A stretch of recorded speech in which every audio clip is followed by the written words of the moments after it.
All right, thank you for joining us here on the Lockup, presented by Bucklebomb Entertainment. With me, I got Earl Joseph of New Wave Pro Wrestling. How are you today, sir? I'm doing all right. Thank you for having me here. How are you? Great, it's our pleasure. I'm doing fantastic on this lovely Tuesday afternoon. Um, so I want to go ahead and introduce yourself. Let our audience know who may not be familiar with New Wave Pro Wrestling, who you are. Yes, my name is Earl Joseph. I am or AKA the Liverpool Lip. I am a ring announcer and commentator, but by day. But much like your proverbial superhero, by night I do the promotion and booking for New Wave Pro, based out in Terre Haute, Indiana, which is just on the western border of Indiana. It is a company that has been going long before I arrived in this country. It's been going since about 2012. But lately, thanks to a lot of hard work by myself and other people, the last 12 months or so has really seen the company really rapidly rise and become something of a cult hit. So we are just looking to build on that. And as we will discuss here on Buckle Bomb, we have some big, exciting things coming up for New Wave Pro. Great. So you mentioned it's been quite different the past year. What's it been like, trying to promote shows or just, events or even the wrestling organization during the pandemic past year? Good question. Am I allowed to say a fucking nightmare? I'm sure. We always get that explicit rating, so. Yeah, it hasn't. No, it hasn't been that. It hasn't been a nightmare as such. It has just been unprecedented, I think, is the word. Certainly, New Wave Pro took a break from March 2020. We had a show on March 7th, just before the worst of the pandemic, or rather the beginning. It seemed like the worst then. It got a lot worse after that. Since the beginning of the pandemic and everything shut down and things just stopped happening. Our following show after that was July 26th, 2020 in Terre Haute for the first episode of Higher Ground, which is our episodic wrestling television series on IWTV and in bits and pieces on YouTube. It has been a challenge, to say the least. Not only do you have to deal with the obvious concerns of your staff, your wrestlers, your event organizers, their friends and family, but of course you have to deal with the concerns and the care and the health and well-being of the most important part of that equation. That is, of course, the fans. As the rules changed, certainly at some point last year, things seemed to be changing rapidly. There seemed to be different directives and people really didn't have a grasp on what was going on. And that's no bad thing. Like I say, it was unprecedented, but it was the key or the challenge at our end as a promoter and event organizer was adapting to circumstances that may change, not just day by day, but sometimes hour by hour, afternoon by morning. And I think New Wave Pro, like a lot of other companies in Indiana and the United States, handled it very well. You just have to make sure that you are abiding by protocol. It's a lot easier to abide by the rules in these instances than it is to break them, in my opinion. And if you're a company looking to circumvent the rules and to try and not be fully cooperative with the directives, then you're always going to run into trouble. Latterly, if I may, the further difficulty, aside from just the administrative and, of course, the health concerns, has been worrying about consumer confidence. Are the fans ready to come back? Do they even want to come back? Are they happy to sit shoulder to shoulder? Do they want masks? Do they not want masks? Would you have to create a two-tier system based on who's had the vaccine or not? That last one is certainly a question that may be heading to us down the pipe. But of course, I'd like to commend the fans, certainly in Terre Haute. They've been good as gold all through this. We have given them a number of shows since July 2020, and we have a lot more coming this year, and they have been fantastic. They have cooperated. They have not complained one bit. So we are indebted to them for giving us the platform upon which to continue during this really, really difficult time. Yeah, it's certainly been unique. Actually, really didn't start getting into indie wrestling till probably just a few weeks before the pandemic hit. So I'd never been to an indie show. Now it's like I'm itching to go, and there's nothing here in New York yet. So I'm like, oh, come on, let's hurry up and get it going. But same time, let's be safe as well. Yeah, you won't believe the number of people I've spoken to, just ticket buyers alone, who have said we're desperate to come to a show. And it's funny you mentioned New York. I wasn't aware you were from there, but we actually have people coming down to our show on May 22nd from New York, and it's their first show since the pandemic began. So people, I'm not going to say people are that desperate, because that's not fair on anyone, but people are that keen, man. They want to spend money, they want to get out, they want to have a good time, they want to remember what it was like only 12 months ago. Right. And we're happy to accommodate that, of course.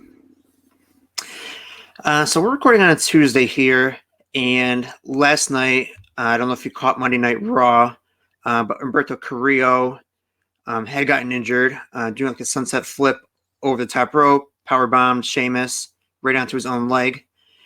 How much of a concern, is injuries to you from wrestlers and when they talk about doing, crazy high spots? I did see that incident with Sheamus, the accidents with the sunset flip, and it's unbelievable how quickly careers and lives can change in an instant. I'll be honest with you, when it comes to my own shows, or with any show, honestly, whether I'm an announcer, a commentator, the booker, or simply an audience member, I'm forever enjoying the taste of my own heart in my own mouth. I find it very nerve-wracking sometimes to watch. I speak as somebody whose own in-ring career was basically stopped by injury. I shattered my wrist doing a drop kick, and it really messed me up, but it's psychologically as well as physically. And that's given me an extra care. I'm involved with companies like Pro Wrestling Trainwreck and AWR. The former is in Connersville, Indiana, the latter in Indianapolis, who both do high volume of death matches, each more dangerous than the last. And these people are trained, they're experienced, they are also not afraid. But God, if I don't have that sort of fatherly or parental instinct, and after every match, whether they're my friend or not, I make sure as much as I can that I go up to the competitors and I at least get a little fist bump from them, and I say, everything good? Like, you can tell me it's okay. But that's always a fear, and I think any part you play in wrestling, from owner to attendee to a fan, if you're not worried about people's well-being, then I'd say you're in the wrong game. There is, of course, it's not mutually exclusive to scream for blood and to say holy shit, and be concerned at the same time. You can do both. And wrestling fans, of course, tend to be some of the most conscientious when it comes to people's well-being and safety, certainly their own when the actions come in their way. But yeah, to answer your question, in summary, it's a constant worry for me personally, a constant worry. We pay people to come in and do a job, and they shouldn't have to feel that they're at risk. I always make sure, if we're going to do a stipulation match or we do a match with a particular high spot, I make sure, sometimes to the point of annoyance, that they are okay with this. Even if it's a ladder match, I'll say, look, are you okay with this? Like, if you don't want to, it doesn't matter. No one's going to get mad. So I'm always on the lookout just for people's, just that they're not going to die, which I think is the base level you can offer people. Yeah, I can only imagine the insurance companies watching Ray Phoenix wrestle. All the high spots he does. I mean, God, there are so many people. Yeah, there are so many people you watch wrestle. I've been up close and personal, certainly thanks to AWR and Pro Wrestling Trainwreck, with people like Mickey Knuckles, Akira, John Wayne Murdoch, Reed Bentley, Neil Diamond Cutter, people who really push themselves and their audience to the limit. It's quite something to be up close and personal to that stuff, and it really changes your perspective on not just wrestling, but, and at the risk of sounding so grandiose, of life itself. You realize what people are prepared to do, man, to themselves, for themselves, and for other people. And God, I'd like to see an insurance company to come down to one of these shows. I tell you. So let's get to the main reason why we're here. This show coming up right here, right now, May 22nd. This about just under 2 weeks. $10 tickets. So tell us a little bit about this show. Wow. Well, it's first and foremost, and I hope you've got about 3 hours to spare because that's how long I'm about to talk. It's New Wave Pro's biggest show in their entire history. The company's nearly a decade old, as I said at the top of the hour, and it is the biggest show in the company's history. Saturday, May 22nd at the Terre Haute National Guard Armory. And it's not only the biggest because of the talent involved, it's also perhaps the biggest contextually because it is the first show at the National Guard Armory with fans in attendance since that aforementioned one in March 2020. We, of course, have the arena in Terre Haute. That is our training facility and a much smaller venue. But the Armory is our sort of bread and butter in terms of audience size and, frankly, income potential. So to go back there, it's sort of our spiritual home. So the sort of psychological factor is huge. And to celebrate that fact, we've got people, some of the matches, we have Mike Bennett, who you'll know from WWE, currently in ROH, taking on Cole Radrick, who is perhaps the ultimate hometown hero here in Indiana. Cole's great, and this may well be the performance of a lifetime for Cole. We have Jordan Oliver, who you'll know from MLW and GCW, taking on Don't Die Miles, who I'm sure you are very familiar with. He is rapidly ascending and certainly one of the hottest young talents, not just in the Midwest, but across the United States, I would argue. We have our champion, Solomon Tupu, our world champion, taking on Aaron Williams, who is a former 7-time IWA champion. We've also got Jake Christ making his New Wave Pro debut. And Jake Christ has had, he may not mind me saying, I hope not, he's probably had the best year of his career. He is at an incredible peak. Fitness, look, his in-ring performance, absolutely incredible. I've been getting down to a lot more IWA shows lately in Jeffersonville, Indiana. And he has been killing it every time. The guy is absolutely on fire, and he's a former X Division champion with Impact. We also have a lot of our homegrown stars that we're very proud of and who always work hard for us. Jake Christ will be taking on Nate Matthews, who's somebody who's had an incredible year. We have a tag team called called the Tart Foundation. It's Pop Tarts meets the Heart Foundation. So what the hell? Good for and they'll be breakfast, fighting for our tag team champion. Yeah. They'll be fighting for our tag team championships against Joey O'Reilly, who has been on AEW and WWE in the past 12 months. And he's New Wave Pro's only Triple Crown winner. And Devontae Knox, who was a real hot young prospect out of Illinois. We have Tanner Keeler, who's a guy you should keep an eye on, taking on Apollo Star, who is, a local legend. And I don't mean that to do him down. A lot of people will say that they learn everything they know from Apollo. He's been doing the game for 20 years plus. We also have 2 more matches, a great triple threat. We've got Jay Marston, Campbell Myers, and Conan Lycan, who you will have seen on GCW shows. He is a monster. They all are. And they're all Black and Brave trained as well by Seth Rollins and Marek Brave. So you know the pedigree there is immense. Oh, yeah. And last but certainly not least, we have Eric Dillinger, who, if you may not have heard of him now, I tell you in 12 months you will have. Taken on Sage Phillips, who is another well-traveled, well-storied, and seamless wrestler. Honestly, Sage is one of those guys who doesn't waste a second's motion, much like Daniel Bryan, AJ Styles. Not 1 second of his movement is wasted, and it's a joy to watch him. We have all the usual bits and pieces as well. We have a pre-show match, Shane Boucher versus Gunnar Brave, 2 more Black and Brave boys. And ticket sales are very healthy, honestly. We're always looking for more, of course, but I tell you that card, and if I say general admission is only $10, then it's a steal. We have a deal in place with the local Holiday Inn Express here in Terre Haute, where if you call up and you just mention you're in town for the show, they'll give you 50% off your room. So we're trying to make it as Yeah, we're trying to make it as easy as possible to get to convince these people. We've given them a great card, we're giving them cheap tickets, and we're even giving them cheap hotels. And we want it to be, this isn't New Wave's moment. Although it's our show, although it's our banner, we are trying to make it a celebration. Forgive me if I sound corny, honestly, but we're trying to make it a celebration of wrestling and a celebration of the idea of life coming back to normal, and to indicate to people that, yeah, look, this isn't a stop-start thing anymore.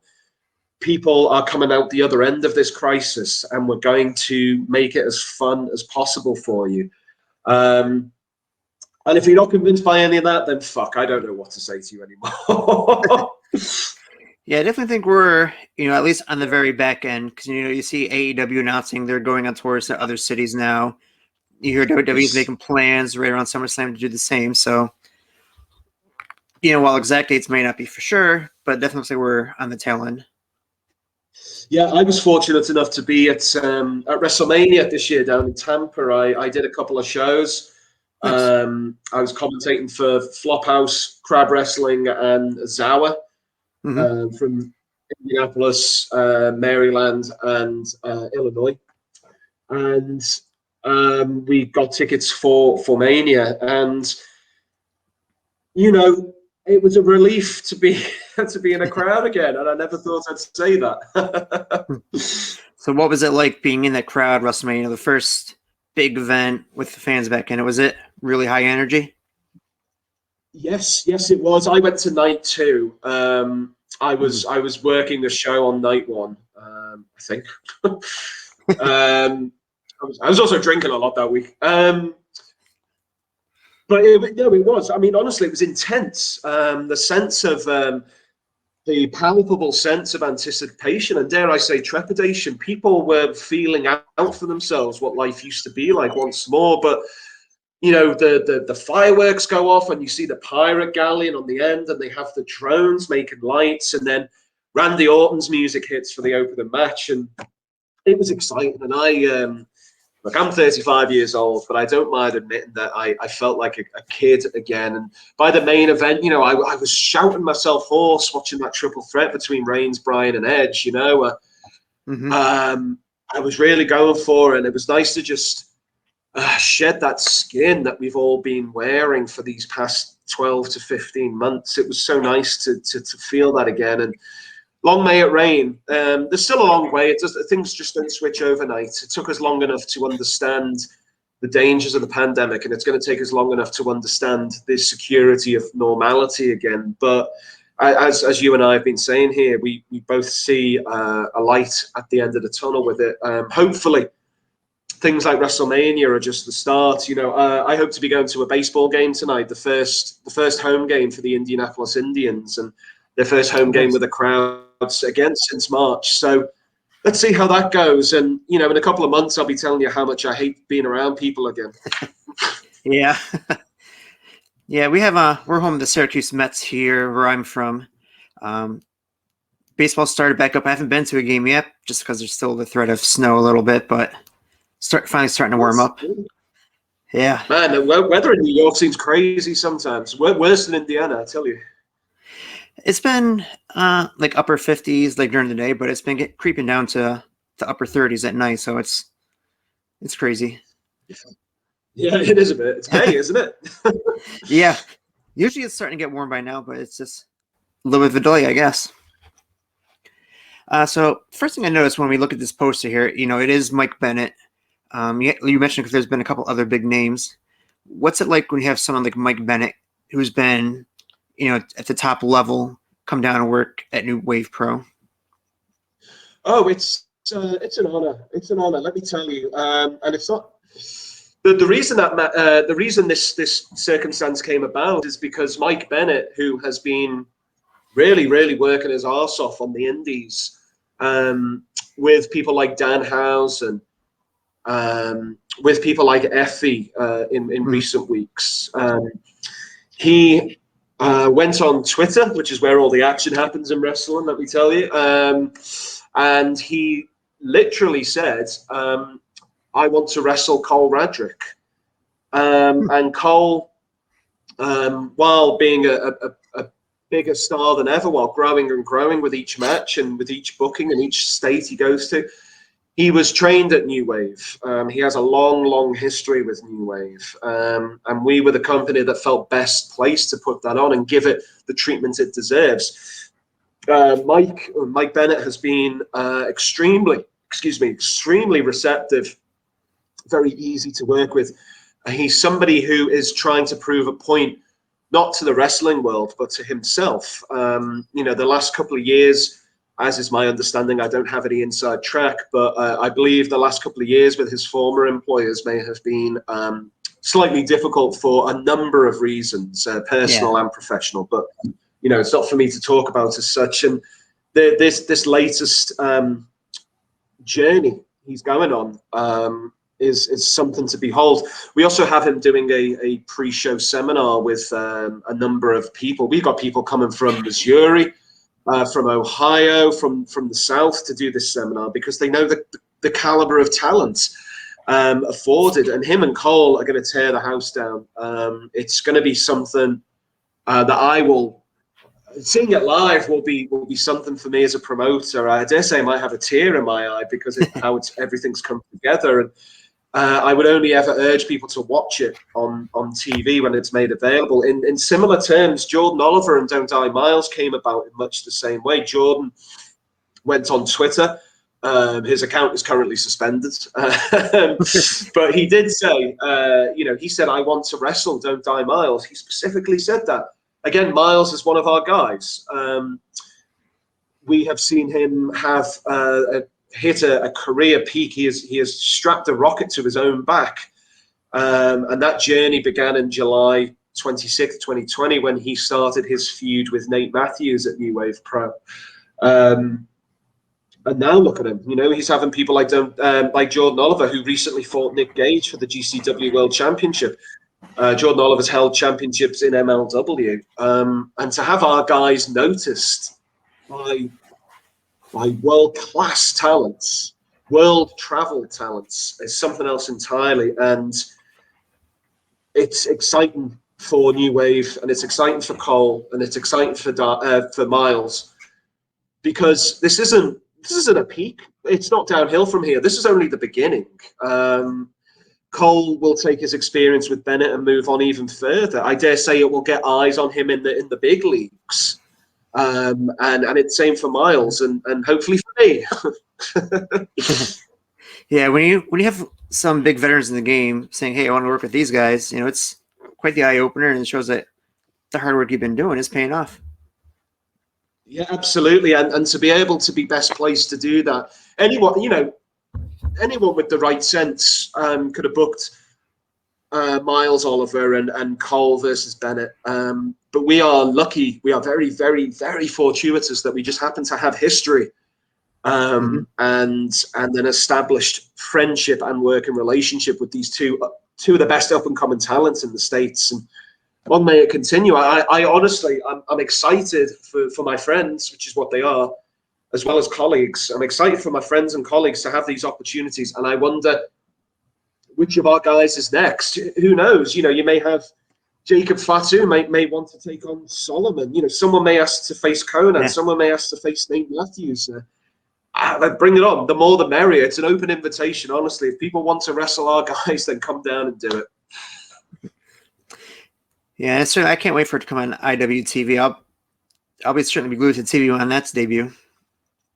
And of course, yeah, we have Buckle Bomb joining as a partner with the show. You guys are one of the main sponsors of, and we just added you to the main flyer today. I need to send you that. Awesome.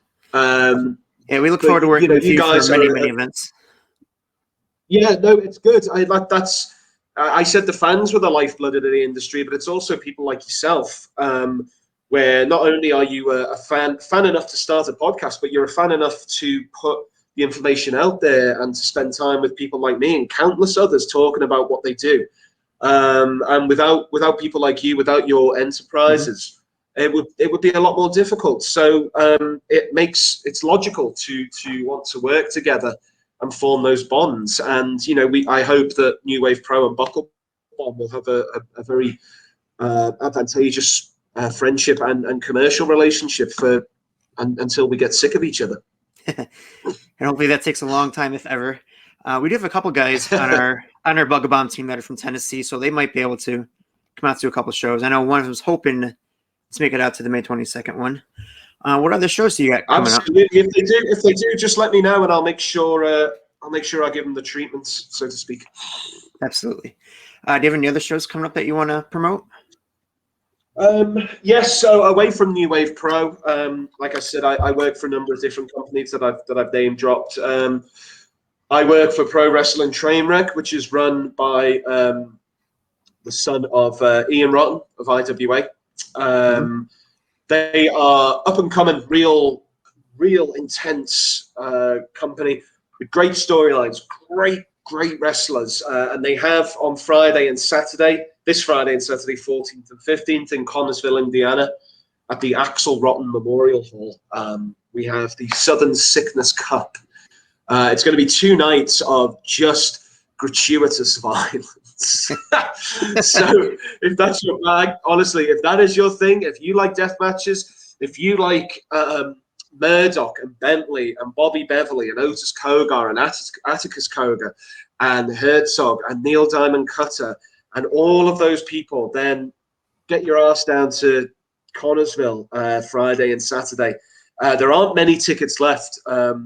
JC has done an incredible job of promoting the show, and I will be the ring announcer and co-commentator for both nights. And I tell you something, working those shows is tremendous because the deathmatch crowd, I don't mean to simplify them, but just for the purpose of this conversation, the deathmatch crowd, they are intense. They want violence, man. As soon as I get in that ring, I swear to God, I'm not joking, but before I've even said a word, they'll start going, "We want blood.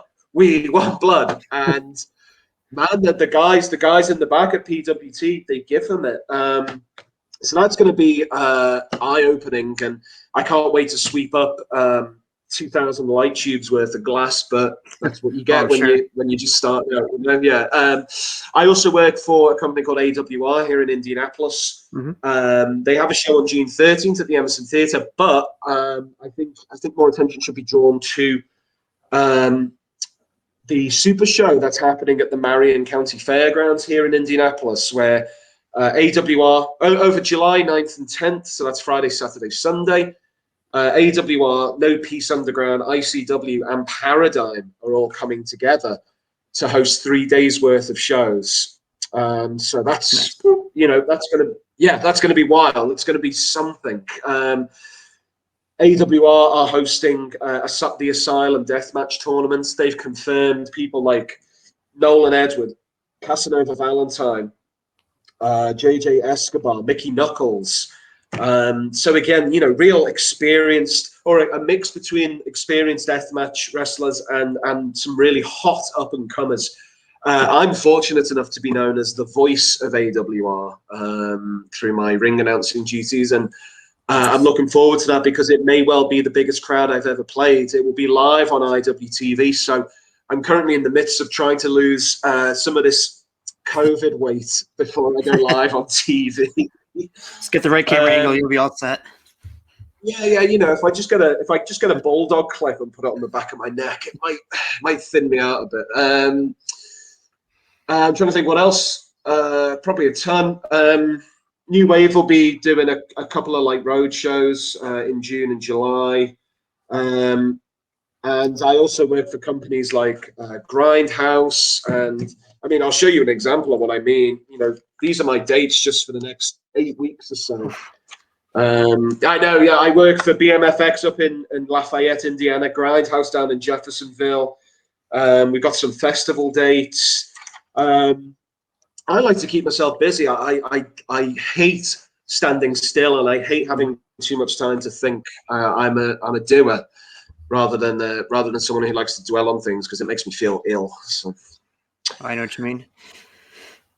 All right. All right. Well, before we wrap things up here, I would like to play a little game we call Top Rope Turmoil, kind of like a little rapid fire question game, 6 questions. So okay. Say the first answer that comes to your mind here. What is the best TV show to binge watch? Shit. Frasier. Ooh, haven't seen that one in a while, but that was a good one. I used to love watching growing up. Um, I loved Frasier and Seinfeld. I love all the American sitcoms. Seinfeld, yes.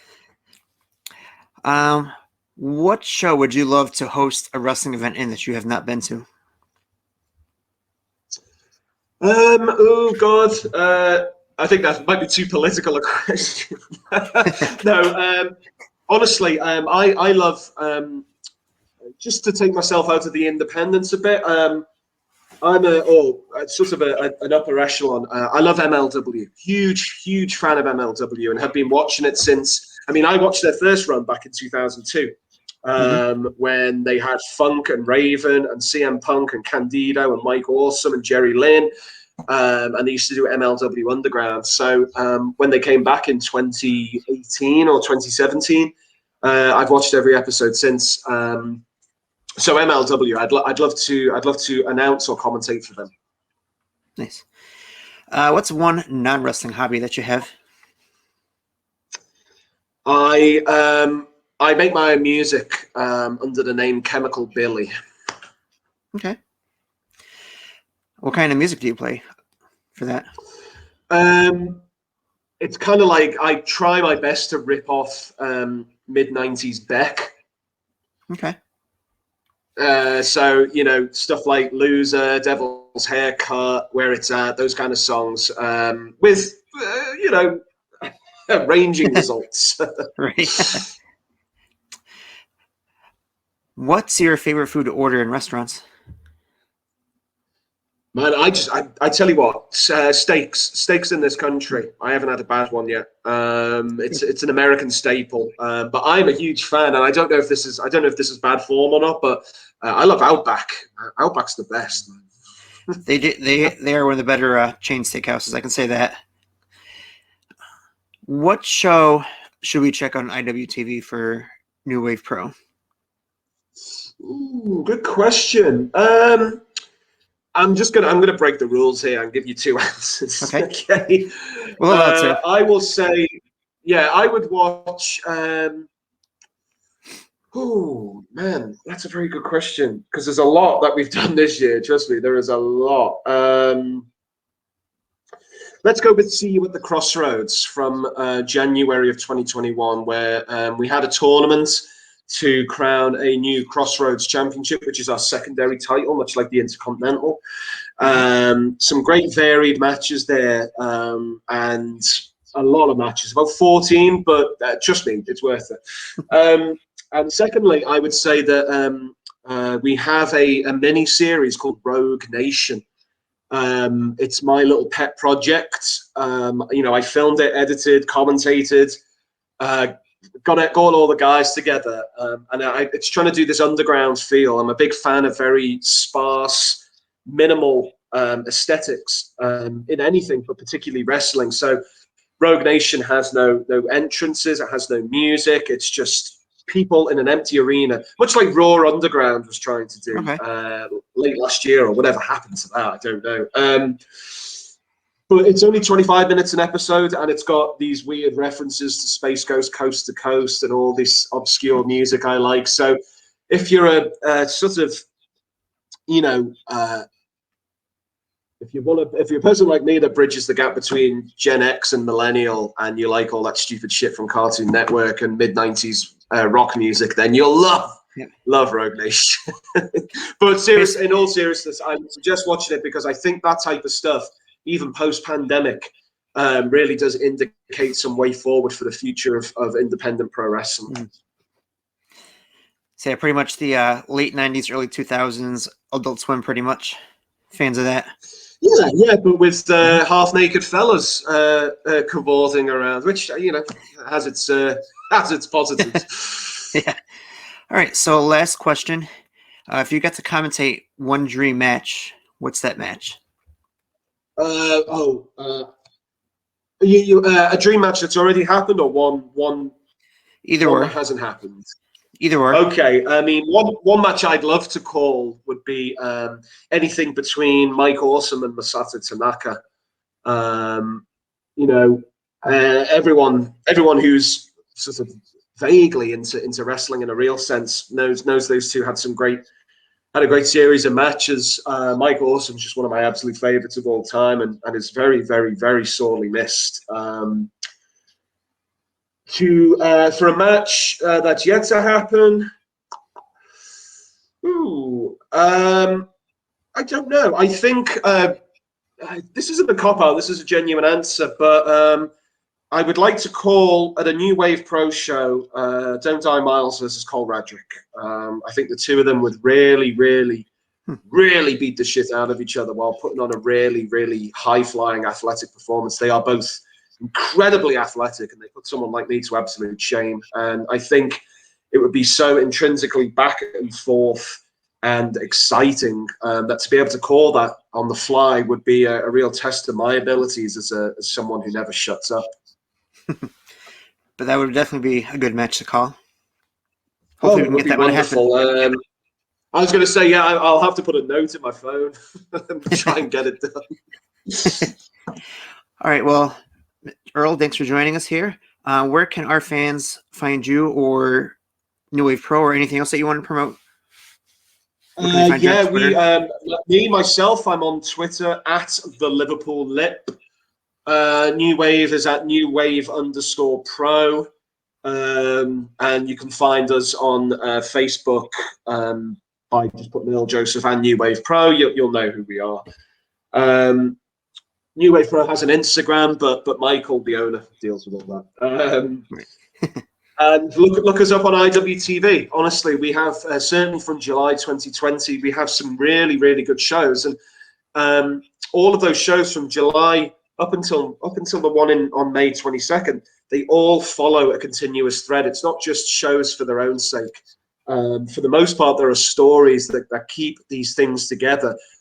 The matches make sense. The matches are there for a reason. We make an effort to be a company that doesn't just do, first time ever just because it's first time ever. We are doing these matches because the stories and the efforts by ourselves and our wrestlers dictated. So if you watch it from Higher Ground episode 1 on July 2020 up until May 22nd with Right Here, Right Now, it actually makes sense. Yeah. That's sweet. I love to see storylines with independence, 'cause just adds another layer. Yeah, no, it's you wouldn't watch a film if the characters were just turning up in scenes and then just disappearing and then never hear from them for the rest of the series. You'd say, what the fuck is going on? And I mean, I'm aware that obviously it's different because the physical side of wrestling can mask a lack of story. And sometimes you don't need a story. Sometimes you just say, fuck it, we'll just do these 2 or 3 or 4 guys because it's going to be great. But I'm a firm believer in weaving these webs and making it make sense.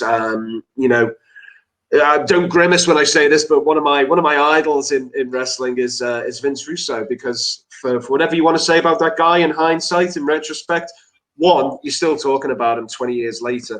2, he made sure there were stories and everyone got a fair crack of the whip. And I think as a writer and as a booker in wrestling, they are extremely admirable goals.